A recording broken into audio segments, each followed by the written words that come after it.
ሰላም ሰላም ኢትዮጵያውያን፣ እኔ አንዋር ነኝ። ይህ ደግሞ ሌታስ ነው ወይም እንወቅ የሚባለው ቻናላችን ነው። በዛሬው ቻናላችን ስለ ኢንሹራንሱ ላይ ስላሉ አንዳንድ ነገሮች እናወራለን።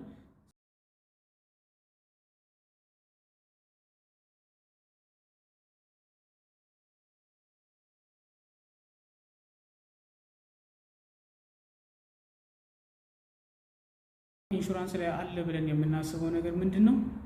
አብዛኞቻችን የማናውቀው ኢንሹራንስ ላይ የሚገኘው ነገር ምንድነው? ኢንሹራንሶች ራሳቸው ኢንሹራንስ እንደሚገቡ አብዛኞቻችን አናውቅም። እኔ ይህንን የሰማው ጊዜ ምን ማለት ነው ያልኩት። ምክንያቱም ኢንሹራንስ የሚባል ትልቅ ተቋም እሱ ራሱ ኢንሹራንስ ይገባል እንዴ ብዬ እንድጠይቅ ነው ያደርገኝ።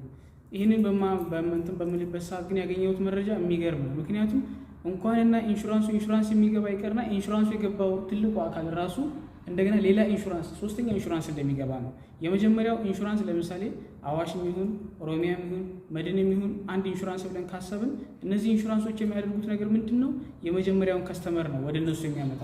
ልክ ለምሳሌ የሆነ ሰው የሶስተኛ ወገን ወይም ደግሞ ሙሉ ኢንሹራንስ ለመግዛት ጀነራል ኢንሹራንስ ማለት ነው፣ ላይፍ ኢንሹራንስ እንዳለ ሆኖ ጀነራል ኢንሹራንስ ለምሳሌ የሆነ መኪና ወደ ኦሮሚያ ኢንሹራንስ ሊሆን ይችላል፣ አዋሽ ኢንሹራንስ በሚያመጣበት ጊዜ እነዚህ ኢንሹራንስ የራሳቸው የሆነ ሊሚት አላቸው።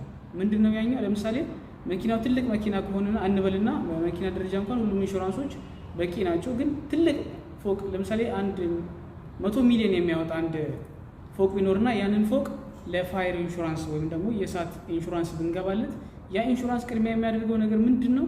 ያ ኢንሹራንስ ያኛው ያስገባነው ነገር ስንት ብር ያወጣል የሚለውን ዋጋውን ያወጣል። ከዛ ያን ዋጋ ካወጣ በኋላ እሱ ምን ያህል ይችላል፣ ከሱ በላይ ያለውንስ እንዴት ማድረግ አለበት የሚለውን መጀመሪያ ያጠኑትና ከዛ በኋላ ሪኢንሹራንስ የሚባል ነገር አለ።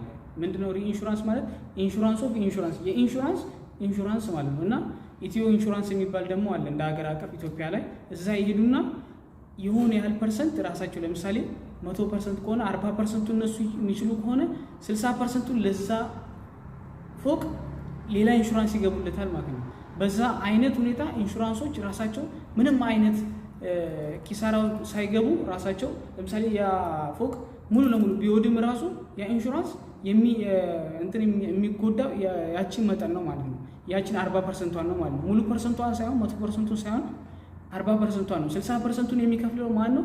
ያኛው ሪኢንሹራንስ ብለን የምንጠራው አካል ነው ማለት ነው። በዛም አማካኝነት ይሰራል። ሌላ ሁለተኛው ነገር ደግሞ ብዙ ጊዜ ኢትዮጵያ ላይ ኢንሹራንሶች ይሰሩ የነበረው ኮንቬንሽናል ኢንሹራንስ ነው። ኮንቬንሽናል ኢንሹራንስ ማለት ልክ ኖርማል ወለድ የሚታሰብበት በባንክ ምናምን እንደሚባለው ማለት በዛ ምክንያት የሚሰሩት እና ብዙ ጊዜ ሙስሊሞች ይህንን ለመጠቀም ብዙም ፍላጎት አይኖራቸውም ነበረ።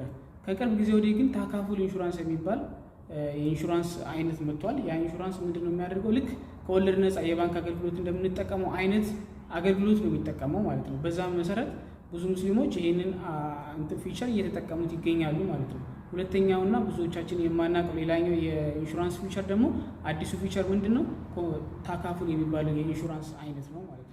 ሶስተኛውና ሌላው ማወቅ አለብን ብዬ የማስበው ደግሞ በኢንሹራንስ ዘርፍ ብዙዎቻችን ሶስተኛ ወገን እንገባለን። ሶስተኛ ወገን ግን የምንገባው አንዳንድ ሰዎችን ስጠይቅ ምንድነው ሶስተኛ ወገን የሚገቡት ልክ ቦሎ ለማውጣት በሚሄዱበት ሰዓት ያኛው ኢንሹራንስ ሶስተኛ ወገን ስለሚጠይቁ ብቻ ነው። እና ምንም አይነት አደጋ በሚያደርሱበት ሰዓት የሚከፍሉት ራሳቸው ናቸው። ምክንያቱም ይሄ ኢንሹራንስ ምን ያክል ጥቅም ለነሱ እንደሚሰጣቸው ምንም አይነት አይዲያ የላቸውም። በመጀመሪያ ደረጃ ሶስተኛ ወገን የሚባለው አንደኛና ሁለተኛ ወገኑ ማን ሆኖ ነው የሚለው ደግሞ ብዙ ጥያቄዎች ይጠይቃሉ። ለምሳሌ አንደኛ ወገን በኢንሹራንስ አንደኛ ወገን ተብሎ የሚታሰበው ከስተመሩ ነው፣ ባለቤቱ አንደኛ ወገን ሲሆን፣ ሁለተኛ ወገን ደግሞ ኢንሹራንሱ ነው። ለምሳሌ እኔ አንድ ዶልፊን ቢኖረኝ ያቺ ዶልፊን ባለቤት በመሆን እኔ የመጀመሪያ ወገን ሲሆን፣ ሁለተኛ ወገን ደግሞ ወይ አዋሽ ኢንሹራንስ ባስገባ ወይ ኦሮሚያ ኢንሹራንስ ሁለተኛ ወገን ተብሎ ነው የሚጠራው ማለት ነው።